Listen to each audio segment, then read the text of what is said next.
Hey guys, Gwinnett here. Today I'm bringing you week 1 of my match in the MagicGatheringStrat League number 3, which is a standard Pauper League. I will put a link to my deck list in the description. My opponent won the die roll, chose to play first, and let's take a look at my opener. So this is a perfectly reasonable opener. Got 3 lands, got a Pharika's Cure and a Return Phalanx to deal with any early threats, so this looks quite good. Definitely will keep this. And looks like my opponent chose to keep his initial 7 as well.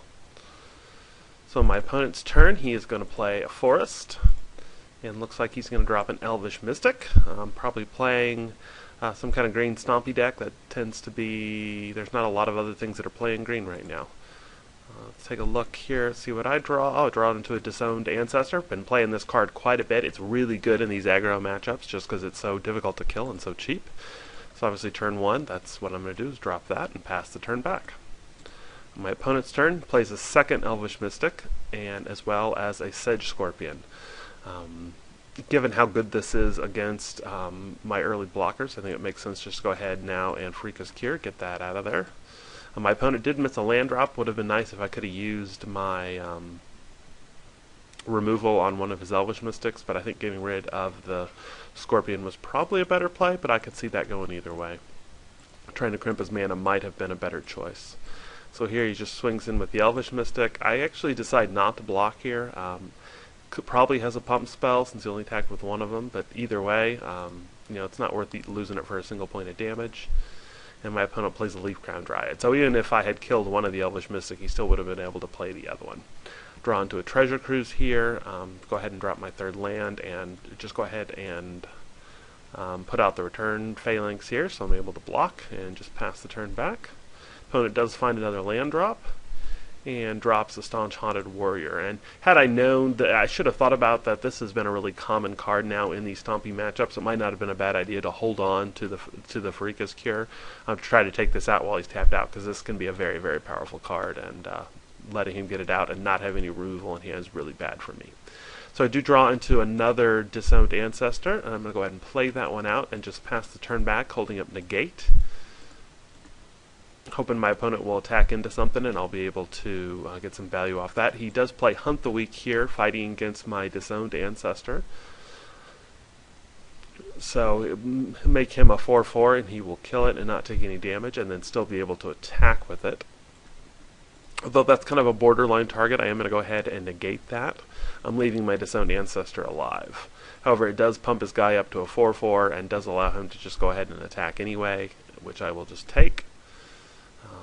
Back on my turn, draw into another land, which I don't really need here. Going to go ahead and do Read the Bones and hope I can draw into something that's going to be good. I find an island and a Fauna Return. I certainly don't need the land that much. I'd rather draw into a removal spell, and Fauna Return is definitely not what I want here, so we'll go ahead and throw those back, and unfortunately I draw into 2 more lands.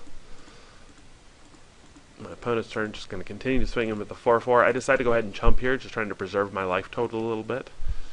And on my opponent's turn, he's going to finish it off by playing yet another Staunch Haunted Warrior. So now I'm starting to get in trouble.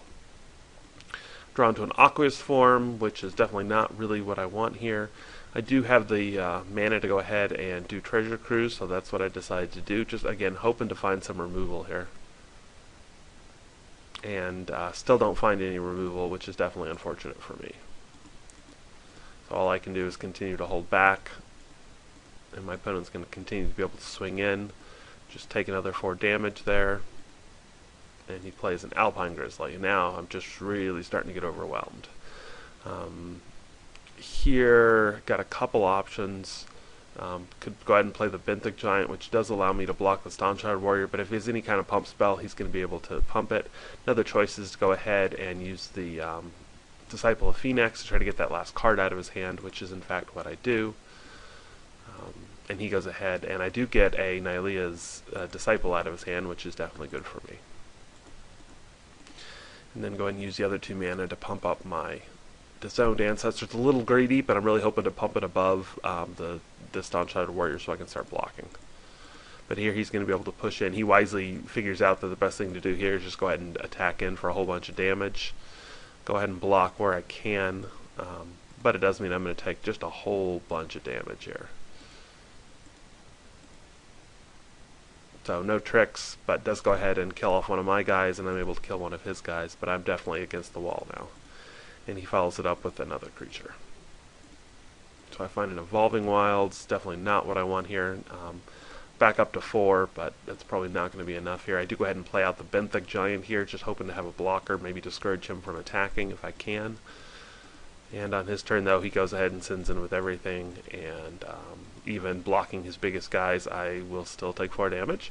So that is how round 1 ended, or I'm sorry, that's how game 1 ended. Unfortunately, just wasn't able to keep up with my opponent really well. So I'll be back in a minute for game 2.